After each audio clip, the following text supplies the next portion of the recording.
Selamat sore semua.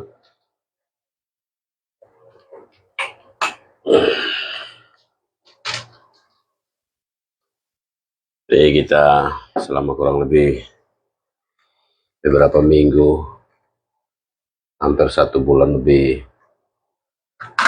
kampus dalam keadaan masih libur. Tapi saya sudah mulai mempersiapkan karena waktu libur sudah tidak lama lagi. Jadi kita mesti mempersiapkan materi-materi untuk proses belajar.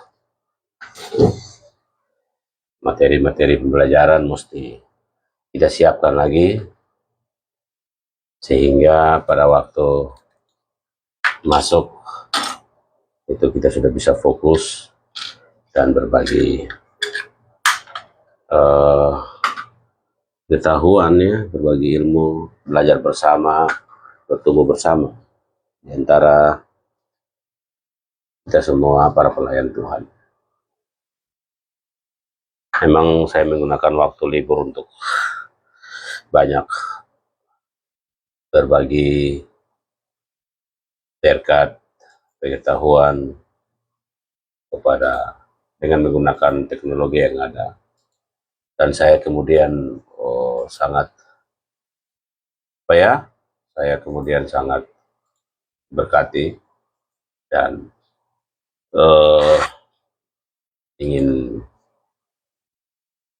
saya terinspirasi dengan kemajuan pengetahuan yang makin terus berkembang, teknologi yang terus maju, hingga saya sampaikan juga kepada mahasiswa, kepada rekan-rekan pengajar, saya juga sampaikan agar kita berusaha sedemikian rupa untuk update. Kita mesti update. Kita update pengetahuan kita dengan pola cara belajar yang harus juga kita sesuaikan dengan kebutuhan audiens yang ada. Kita tidak bisa memaksakan cara kita, zaman kita, pada zaman now, anak milenial sama anak-anak Gen Z sekarang. Kita mesti bisa, kita yang harus menyesuaikan. Kita menyesuaikan dengan pola cara belajar zaman sekarang. Karena itu saya terinspirasi sekali selama 1 bulan ya. Dan saya ingin menggunakan semua model belajar dengan teknologi yang ada, menggunakan media sosial yang ada, untuk kemudian ingin belajar dengan mereka menggunakan live streaming, seperti gunakan Facebook yang ada, gunakan juga YouTube, TikTok, Instagram, dan saya merangsang mereka untuk maju di situ dan menyampaikan hasil belajar mereka. Mereka menyampaikan pemberitaan kebenaran itu, membantu dan membangun orang-orang yang sebenarnya jangkauannya lebih luas. Kalau kita hanya belajar tatap muka dan bertemu di antara kita dengan mahasiswa yang jumlahnya perbandingannya tidak terlalu banyak, katakanlah 1:25 atau 1:30, itu tentunya baik, tapi agar jangkauannya lebih luas, agar jangkauannya lebih besar, maka kita orang-orang yang diproduksi di zamannya, contohnya saya lulus tahun 2003, belajar kemudian mengikuti studi S2, dan saat ini membantu mengajar. Saya tidak bisa pakai pola cara saya. Kita mesti temukan metode yang baik dalam belajar, menggunakan media yang ada untuk belajar. Kalau tidak menggunakan media yang ada, nanti kemudian kita terlambat, kita cenderung nanti tidak bisa menyesuaikan, ya. Kita kemudian tidak bisa menyesuaikan, dan kita bingung sebenarnya anak-anak itu ada belajar atau tidak. Oh ya, mungkin mereka menghabiskan waktunya dengan bermain media sosial. Nah, kita gunakan media sosial itu sebagai alat media untuk pembelajaran. Jadi kita gunakan itu dengan baik untuk belajar bersama mereka, bertumbuh bersama mereka. Gitu. Jadi itu yang saya lagi siapkan. Kebetulan semester ini saya ditugaskan mengajar 2 mata kuliah, yaitu mata kuliah misiologi untuk eh, semester yang paling rendah, dan kemudian di semester berikutnya di kakak tingkatnya saya mengajar mata kuliah, ya ini 2 mata kuliah yang juga berat, dipercayakan untuk saya ampuh. Berat karena saya juga mesti tahu bagaimana kemampuan mahasiswa yang saya ajarin. Mahasiswa yang saya ampuh, saya mesti tahu. Dan saya mengajar mata kuliah selain misiologi di semester 2 dan misi kontekstual ya di semester 4 ya. Saya kalau nggak salah itu ya semester genap ya. Dan ini tentunya uh, butuh energi banyak, Jadi misiologi saya ngajar semester 2, di semester 4 saya mengajar misi kontekstual. Semester 4 saya nggak ngajar misi kontekstual. Ya, semester 4 itu saya ditugaskan mengajar tafsir PL dan tafsir PB. Dan itu di dalam satu kelas ya. Sebenarnya saya sih berharap mereka tidak belajar tafsir PL dan PB di satu semester, di semester yang sama, di jam yang berbeda. Tapi demikian yang diberikan oleh akademik. Jadi saya bagaimana caranya supaya mereka bisa mengerti, mereka bisa paling tidak bisa memahami. Teman-teman yang belajar, mahasiswa teologi yang pernah belajar, para pendeta, para teman-teman dosen tentu tahu mata kuliah tafsir itu mata kuliah yang juga rumit ya, mata kuliah yang tidak mudah.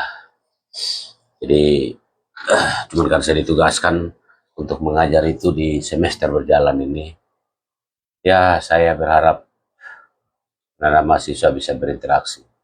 Untuk lebih mempermudah, maka saya eh, berusaha untuk menggunakan media sosial. Jadi ikutin gayanya eh, kemajuan. Kita tidak serta merta hanya menggunakan cara yang kita punya tanpa kita update. Kalau kita komputer aja saat ini ya, kalau sudah tidak pas komputer dia minta update now, kan begitu ya. Karena itu para dosen ya kita juga mau tidak mau kita mesti update now. Kita mesti update sekarang.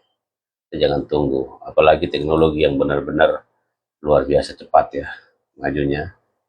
Anak-anak, saudara-saudara kalau tugaskan anak-anak, mereka tidak terlalu susah. Nah, masalahnya adalah tidak terlalu susahnya mereka copy paste dan serahkan ke saudara pada para dosen, ataukah mereka akan hanya menggunakan teknologi itu tanpa copy paste. Mereka hanya memanfaatkan kemajuan itu untuk mendapat informasi-informasi tambahan. Tapi kalau mereka langsung copy paste dan serahkan ke saudara, kan tentunya pada akhirnya kita mesti mengevaluasi sendiri. Dan karena itu kita ikutin mereka terus. Dengan kemajuan mereka, dengan kemampuan mereka yang ada, supaya kita bisa membimbing mereka pada akhirnya mereka sebagai mahasiswa-mahasiswa yang lulus, mereka menjadi hamba-hamba Tuhan nantinya bertanggung jawab dengan apa yang mereka pelajari. bertanggung jawab dengan apa yang mereka. Nah, sekarang saya sementara berusaha lagi sementara menyusun bahan-bahan belajar, di samping juga tetap menyiapkan bahan-bahan untuk memotivasi teman-teman semua yang ada di media sosial, siapapun, kita semua bisa sama-sama bertumbuh, tetap kita menyatakan kasih Tuhan yang nyata melalui kebaikan hati kita, terus bertumbuh bersama-sama. Gitu. Jadi kalau dalam tafsir PB itu kita singkatnya untuk melihat RPS-nya, itu kita pertama mulai dengan melihat tujuan pembelajaran itu. Kita lihat tujuan pembelajaran. Dalam melihat tujuan pembelajaran kita mengikuti, kita bisa lihat kemampuan menganalisa daripada mahasiswa. Jadi bagaimana mahasiswa mempunyai kemampuan menganalisa setiap teks dalam tafsir PB itu kita konsentrasinya pada Injil Sinoptik dengan memperhatikan bahasa, konteks budaya, dan situasi sejarah pada saat penulisan. Nah, apakah kita bisa lihat dari tujuan ini kita bisa tahu mahasiswa punya kemampuan untuk menganalisa atau tidak? Itu kemampuan menganalisa teks-teks dalam Injil Sinoptik. Tentunya kita memberikan dulu alat-alat bantu dari awal, pengantar untuk mereka tahu alat-alat bantu itu yang membuat mereka bisa atau tidak pada akhirnya. Kalau tidak, saudara dan saya akan sama-sama terkecoh sebagai dosen, melihat bahwa anak-anak kita punya kemampuan luar biasa. Padahal sebenarnya teknologinya yang maju luar biasa. Mereka sendiri bisa jadi mereka salah menggunakan teknologi itu. Yang saya sebut tadi, mereka hanya mengambil copy paste saja, lalu berikan ke saudara. Padahal sebenarnya itu bukan kemampuan real mahasiswa. Saya menemukan itu beberapa waktu setelah saya update, mengikuti mereka. Dan perkembangan mereka baru saya ngerti ternyata tidak seperti yang saya pikir. Ada yang memang menggunakan teknologi dengan bertanggung jawab tentunya, ya. Nah, itu tugas kita sebagai dosen untuk melihat, ya, guru untuk melihat. Jadi itu pertama, bagaimana kita bisa melihat kemampuan, tujuan pembelajaran, learning objectives. Learning objektifnya, kemampuan menganalisa mahasiswa. Yang kedua itu kemampuan mereka menafsir, itu tujuannya. Pada akhirnya kan kita mesti tahu mereka punya kemampuan menafsir nggak, sampai di mana, gitu ya. Apakah mereka ini punya kemampuan menafsir ataukah tidak? Jangan sampai saudara sudah mengajar selama 1 semester, tapi sesungguhnya tidak ada mahasiswa yang mengerti apa-apa. Mahasiswa yang mengerti apa-apa. Itu yang sebenarnya penting untuk kita evaluasi juga sebagai dosen, ya. Supaya kita bisa tahu, saya benar-benar menyarankan sekali. Kita semua update. Kita update, ya. Kita update untuk mengikuti perkembangan yang ada. Saya tahu banyak teman-teman saya yang hebat-hebat, luar biasa, bagus-bagus, yang punya kemampuan itu sudah melakukan hal ini. Tapi room ini tidak dimaksudkan untuk mendikte teman-teman dosen, siapapun. Ini lebih kepada saya secara pribadi lagi mengevaluasi cara saya, bagaimana saya bisa mengikuti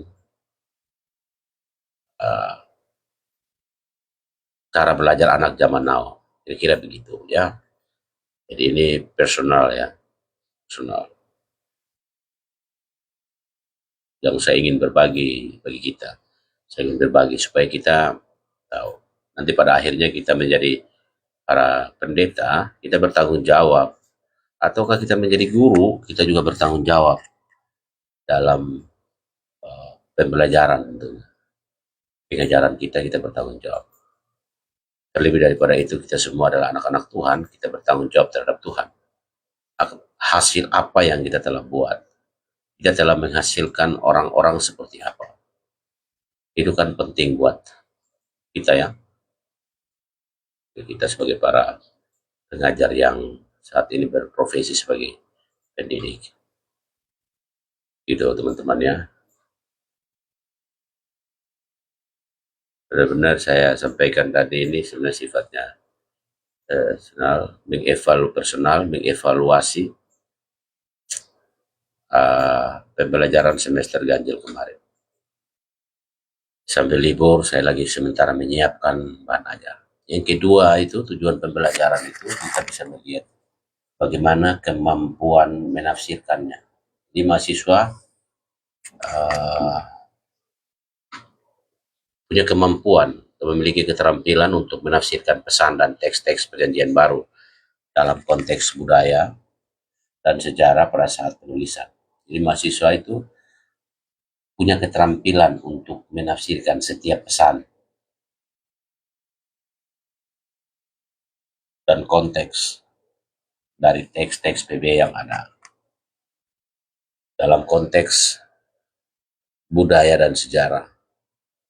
Dalam konteks perjanjian baru, dalam konteks budaya dan sejarah pada saat penulisan. Lalu kemudian tujuannya, learning objektif yang tiga, itu mahasiswa punya kemampuan berdiskusi. Jadi mahasiswa tidak hanya sampai di tahunya, terampilnya, tapi kemudian dia mampu berdiskusi secara kritis dan mendalam mengenai berbagai perspektif dalam tafsir perjanjian baru. Ya, tafsir perjanjian baru. Jadi mahasiswa berdiskusi secara kritis. Dia bukanlah pelajar-pelajar pasif, tapi dia adalah pelajar-pelajar aktif yang punya kemampuan kritis dan mendalam mengenai berbagai perspektif dalam tafsir perjanjian baru. Itu yang saya lihat, yang saya rasa perlu untuk dipelajari dalam semester ini. Lalu kemudian waktu menyiapkan bahan, saudara-saudara mesti memperhatikan dalam materi yang saudara siapkan itu, saudara harus tahu ada bahan-bahan yang dibutuhkan, bahan-bahan utama yang diperlukan, yaitu referensi utamanya Alkitab tentunya, ya, Alkitab dari berbagai bahasa, dan ditambah dengan materi-materi lainnya yang diperlukan. Tentu kita membutuhkan seperti buku-buku tafsir, kitab-kitab tafsir, kamus Alkitab, literatur sejarah budaya kuno, dan alat bantu utama lainnya. Saya mengatakan ini juga penting, terutama untuk mahasiswa saya sedikit wajibkan mereka punya siapkan juga seperti Bible Work, ya, Bible Work, supaya mereka bisa langsung lihat. Jadi mahasiswa jangan dapat yang terlalu gampang, dalam arti oke, saya perlu menafsir sesuatu, saya tinggal klik dan AI memberitahu saya. Tapi saya sendiri harus punya kemampuan untuk mengetahui, dan itu melalui proses tafsir, belajar tafsir, dia bisa tahu. Nah kemudian selain referensi utama ada bahan-bahan tambahan.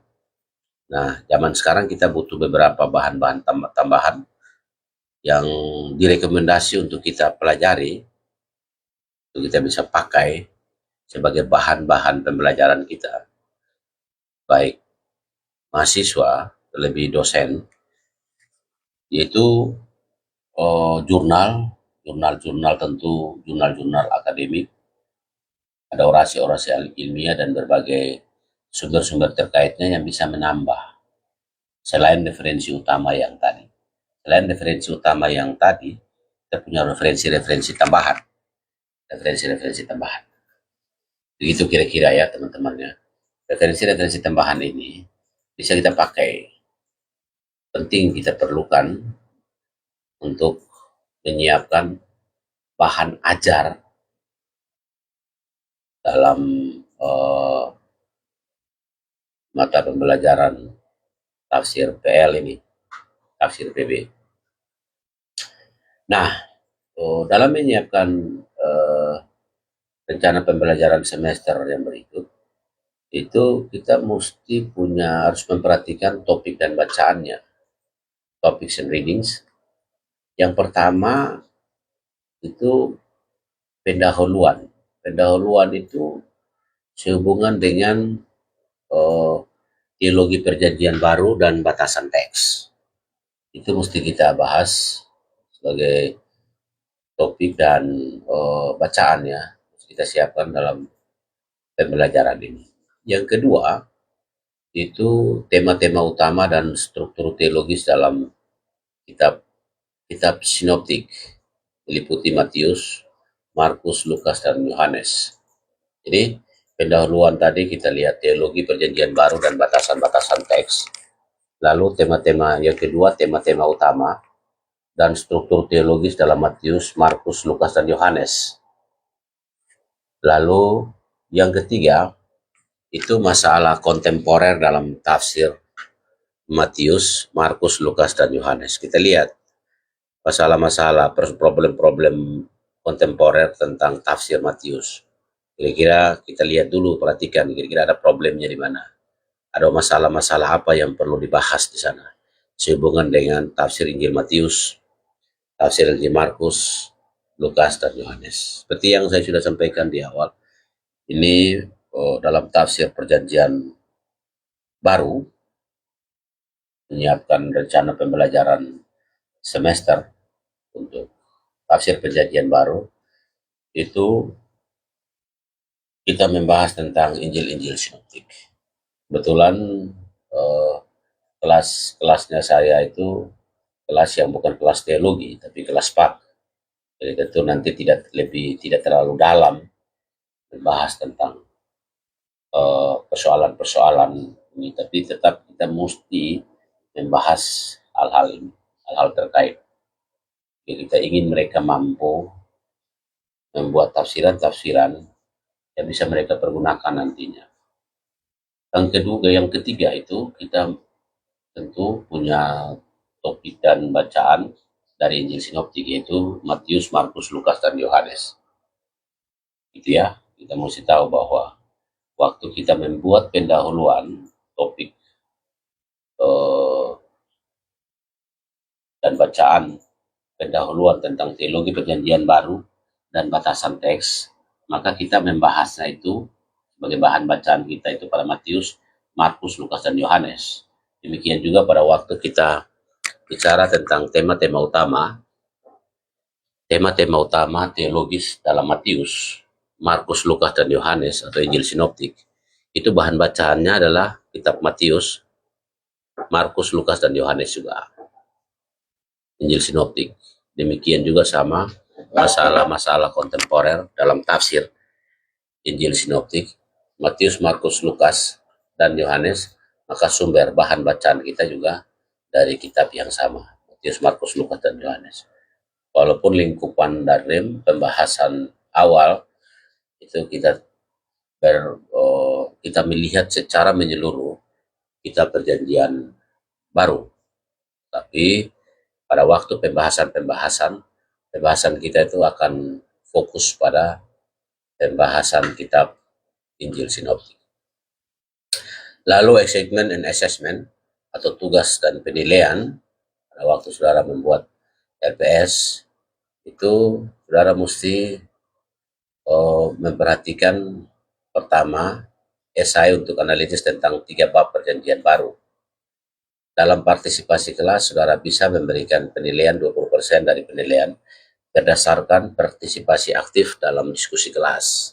Jadi 20% dari penilaian berdasarkan partisipasi aktif dalam diskusi kelas. Nanti saudara bisa bagi, ini lingkupannya nanti juga diperhatikan dalam format penilaian yang ada di kampus masing-masing. Jadi ujian akhir, selain ujian tengah semester, saudara mungkin punya kuis-kuis, itu saudara bisa bagi, dan disarankan banget pada waktu mengajarkan mata kuliah tafsir, maka lebih banyak saudara membuat latihan-latihan. Jadi setiap kali pertemuan saudara mengajak mahasiswa secara aktif, langsung bisa untuk diarahkan mempunyai punya kemampuan, pada akhirnya mereka dilatih untuk bisa menafsir. Kalau saudara tidak melatih dari awal pembelajaran, nanti mereka kaku pada akhirnya. Kadang-kadang dosen suka banyak yang terjebak terlalu banyak memberikan materi, lupa pada mata kuliah tafsir, itu membutuhkan latihan yang banyak. Latihan yang banyak. Karena itu, latihan-latihan itu dipersiapkan dari awal. Dengan contoh yang dari awal juga disiapkan oleh dosen. Dosen memberi contoh dari awal, lalu kemudian mahasiswa akan mengikutinya pada tahap-tahap berikutnya. Lalu saudara-saudara, eh, selain mempersiapkan tugas dan penilaian, maka kita mesti dalam kelas itu mesti memperhatikan. Kita tahu karakter mahasiswa. Mahasiswa kalau dibuat untuk santai, terlampau santai, mereka juga akan santai. Karena itu kita mesti uh, punya disiplin juga di dalam kelas. Disiplin itu bukan berarti kita keras, tapi kita melatih mereka untuk bertanggung jawab. Mereka sendiri yang bertanggung jawab dengan uh, sadar bahwa mereka membutuhkan belajar. Belajar itu mereka butuh, mereka perlu, dan karena itu mereka harus lebih proaktif. Saya suka sampaikan kepada mereka, pada akhirnya kalianlah saudara-saudara mahasiswa, andalah yang pada akhirnya akan sangat membutuhkan. Jadi jika dosen saudara itu oh, terlalu katakanlah santai, karena melihat saudara santai, mestinya saudara-saudara itu ngejar supaya mengejarnya dengan cara apa? Dengan berpartisipasi. Saudara berpartisipasi secara aktif ya. Kalau saudara-saudara berpartisipasi secara aktif, maka nanti eh, pembelajaran itu dengan sendirinya akan lebih baik. Kalau mereka aktif, saya yakin bahwa para dosen itu juga akan benar-benar memberikan ilmunya dengan baik kepada saudara. Jadi saudara harus benar-benar proaktif, kejar dosennya supaya saudara wajib, saudara itu punya hak untuk memperoleh pengetahuan yang baik. Dan karena itu, saudara punya partisipasi. Nah, partisipasi kelas dan diskusi itu harus disiapkan oleh dosen. Teman-teman mesti mempersiapkan. Persiapkan pertama, persiapan untuk diskusi, itu saudara mempersiapkan materi. Saudara membaca dan melakukan pencatatan pertanyaan-pertanyaan sebelum kelas. Jadi sebelum kelas itu dosen sudah punya persiapan untuk diskusi. Dia mesti menyiapkan materi-materi apa yang mau dibahas. Lalu kemudian dia punya referensi dari hasil membaca. Dan kemudian referensi-referensi itu diajukan kepada mahasiswa. Saudara harus punya prasyarat dong. Kita mesti punya prasyarat. Sebelum mahasiswa masuk pada kelas tafsir PL, tentu saudara mahasiswa itu harus sudah bisa, sudah tahu, sudah belajar sebelumnya dalam pengantar, misalkan pengantar perjanjian lama. Nah, prasyarat-prasyarat itu mesti mereka punya. Di sini termasuk itu yang dibutuhkan, termasuk bagaimana saudara sudah belajar eh, bahasa Ibrani. Jadi selain pengantar perjanjian lama, saudara sudah belajar bahasa Ibrani. Supaya pada waktu tafsir nanti, saudara tidak kagok, tidak bingung, tidak aneh, gitu ya. Jadi bahannya sudah cukup. Semua itu saudara perlukan untuk siap masuk. Dosen akan memberikan pertanyaan-pertanyaan awal tentang hal-hal demikian. Sejauh mana gambaran pengetahuan saudara tentang perjanjian lama. Jadi sebelum tafsir perjanjian lama juga biasanya itu awal-awal itu perjanjian baru, sorry ya, saya lagi membahas perjanjian baru. Kalau perjanjian baru, saya minta maaf, perjanjian baru itu saudara mesti punya prasyarat untuk eh, belajar pengantar perjanjian baru dan belajar juga bahasa Yunani. sebagai prasyarat saudara untuk masuk pada kelas tafsir perjanjian baru. Saudara, saya kebetulan karena mengajar tafsir perjanjian baru dan perjanjian lama, sehingga saya suka berganti-gantian salah dalam menyebutkan antara perjanjian lama dan perjanjian baru. Karena itu mohon untuk dipahami aja. Yang kedua, selain persiapan diskusi, maka mahasiswa itu sudah punya persiapan kritis. Jadi persiapan diskusi yang pertama. Kedua, persiapan kritis. Persiapan kritis ini bagian dari partisipasi kelas dan diskusi. Berjalan itu mereka berkontribusi secara aktif dengan analisis dan pertanyaan yang mendalam. Jadi saudara-saudara juga jangan membiarkan mahasiswa terlena dalam proses belajar dan mereka tidak aktif sama sekali. Biasanya mahasiswa itu senang ya, dalam tanda petik jika dia tidak diajak berinteraksi. Karena itu, saudara harus terus proaktif mengajak mereka, aktif mengajarkan mereka, mengajak mereka untuk berpartisipasi, gitu. Ajak mereka untuk berpartisipasi. Nah, berkontribusi secara aktif dengan analisis dan pertanyaan yang mendalam. Baru yang ketiga, kita respect terhadap pendapat. Jadi kita waktu membagi materi itu kita tidak boleh dalam tafsir PL, kita tafsir, mata kuliah tafsir, kita mesti respect terhadap semua pendapat yang ada, semua pandangan yang ada, semua diskusi yang mengemuka. Sekali lagi, kita tidak boleh hadir sebagai orang, sebagai hakim yang memutuskan ini lebih pas dengan yang ini. Tapi kita memberikan jalan, memberikan memberikan jalan kepada mereka untuk kemudian mereka menemukan. Tentu kita punya tanggung jawab dogma juga. Jika alur gereja saudara dalam pengajaran dogma, saudara bertanggung jawab. Jadi dalam tafsir saudara memperhatikan itu. Tetapi saudara tidak langsung serta-merta. Tapi saudara memberikan kepada mereka misalkan prinsip-prinsip penafsiran. Itu secara umum dipakai oleh semua. Nah, prinsip-prinsip itu yang dipakai. Karena ada dosen khusus yang bertanggung jawab terhadap dogma. Kan begitu ya. Jadi nanti dia bertanggung jawab untuk hal-hal demikian. Tapi mereka juga diajak mahasiswa, saudara, selain saudara respect terhadap berbagai sudut pandang terhadap sebuah hasil tafsir dalam sebuah diskusi-diskusi ilmiah, mahasiswa juga diajak demikian. Jadi memberikan kepada mereka keterbukaan untuk mereka bisa menafsir dengan prinsip-prinsip yang saudara berikan. Lalu kemudian dalam rencana pembelajaran semester ini, saudara mempersiapkan kriteria penilaian. Kalau di sini ada 4 kriteria penilaian dari kampus di mana saya bertugas, yaitu pertama kehadiran dan partisipasi kelas itu 20%. Lalu tugas tertulis 30%. Kuis 10%. Kuis ini saudara bisa bagi 2, kuis 1, kuis 2, diambillah 50% dari bagi 2 dari itu ya. Jadi kuis 10% dibagi setengah-setengah. Lalu kemudian ujian tengah semester dan ujian akhir semester itu 40. Ujian tengah semester 20, ujian akhir semester 20. Jadi digabungkan UTS UAS itu 40%.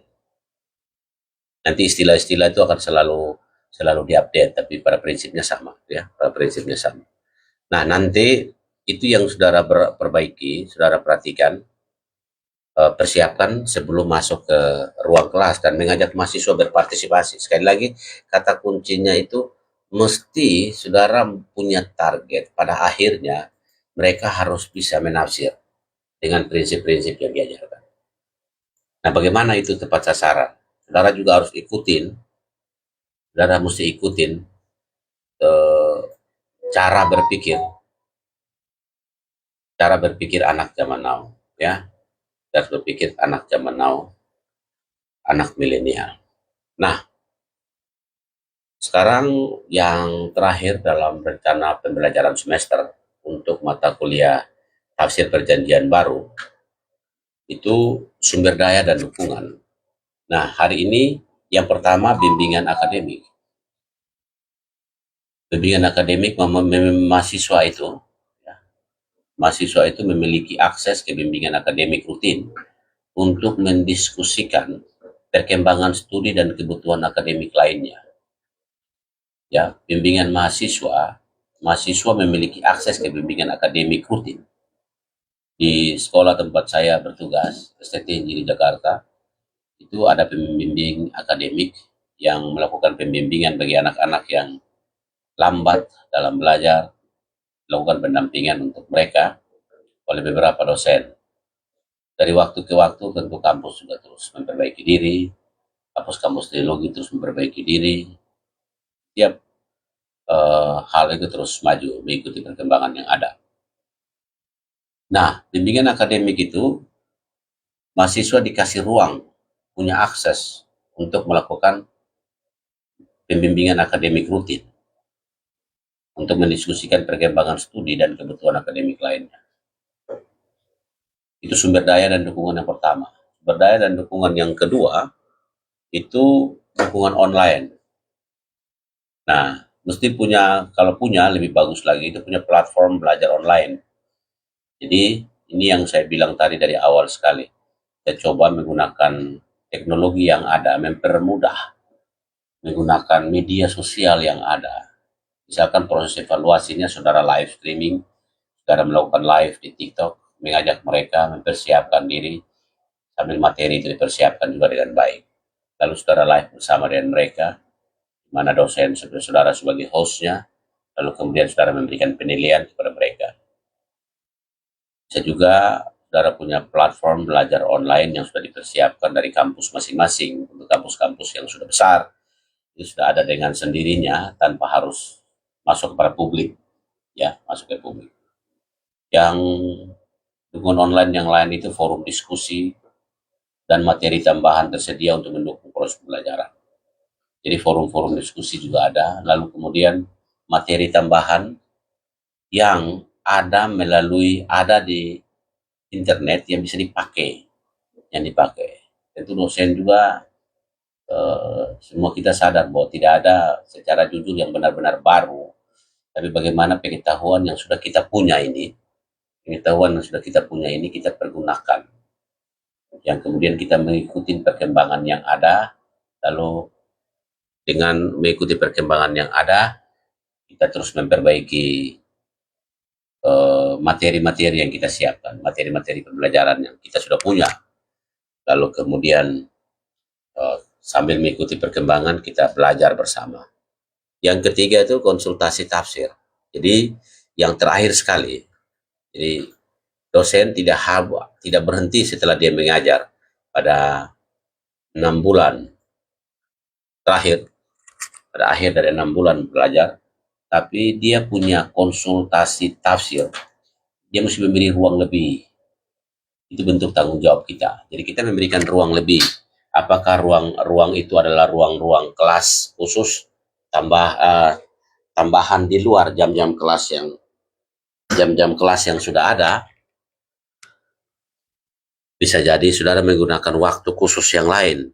Misalkan saudara menggunakan waktu-waktu santai, saat-saat belajar di kampus kita, di kampus kami itu ada waktu seperti waktu studi terpimpin, kita pergunakan untuk mereka belajar mandiri sambil kita dosen yang ada punya waktu ada, kita ikutin. Kebetulan malam kita bisa datang, lalu mereka bisa bertanya secara bebas sehubungan dengan mata kuliah yang kita ampu, gitu ya. Jadi waktu konsultasi tersedia untuk membahas tafsir perjanjian baru. Mereka boleh bertanya jawab secara bebas mengenai materi pada hari-hari di mana mereka belajar. Jadi saudara-saudara dengan saya memberi ruang lain.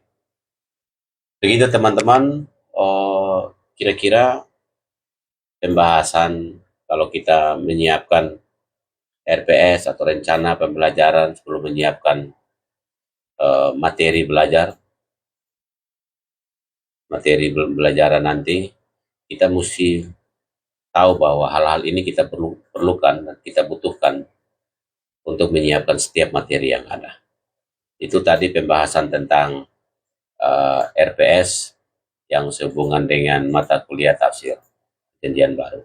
Pada live berikut lagi saya coba bahas tentang rencana pembelajaran semester untuk mata kuliah tafsir perjanjian lama, dan fisiologi.